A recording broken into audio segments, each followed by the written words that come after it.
ከዋህብያ ጋር ያለን ልዩነት የሚያጣላን ነገር ምንድነው ነው?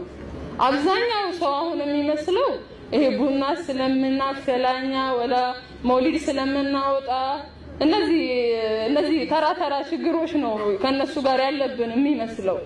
ነገር ግን ዋነኛው ትልቁ ችግራችን በጣም ትልቁ የአቂዳ ችግር ነው።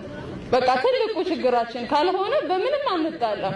አቂዳችን ተመሳሳይ ቢሆን ኖሮ ቡና ስላላፈሉ ከነሱ ጋር አንጣላም ነበር። መውሊድ ስላላከበሩ ከነሱ ጋር አንጣላም ነበር። ነገር ግን የአቂዳ ትልቅ ችግር ስላለብን ይሄ ትልቅ ነው ከነሱ ጋር የማያስማማን ጉዳይ። በዚህ ዙሪያ ተራው ማህበረሰብ የነሱ ደጋፊ እየሆነ ነው ያለው። ምን ረሱላችን አላደረጉትም አይደለም? መውሊድ ባከብር ምን ችግር አለ ይላል ተነስቶ። ቡና ማፍላት ለሱ ተራ ሊመስለው ይችላል። ሰደቃ መውሊድ ማለት ለሱ ምንም ነገር ነውና አብዛኛው ሰው ወደሱ ሳይል ይይዛል። ለምንድነው? ዕውቀቱ የለውም ማለት ነው።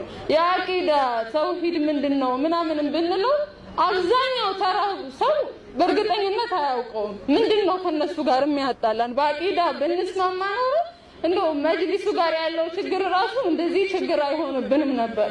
ዋናው ነገር ዑለሞቻችን እታች ድረስ ወርደው ወጣቶቹን በአቂዳ ዙሪያ ያለውን ነገር ለሁሉም ማህበረሰብ ትምህርት ቢሰጡ እላለሁ። ልዩነታችን በደንብ እንዲታወቅ ማለት ነው።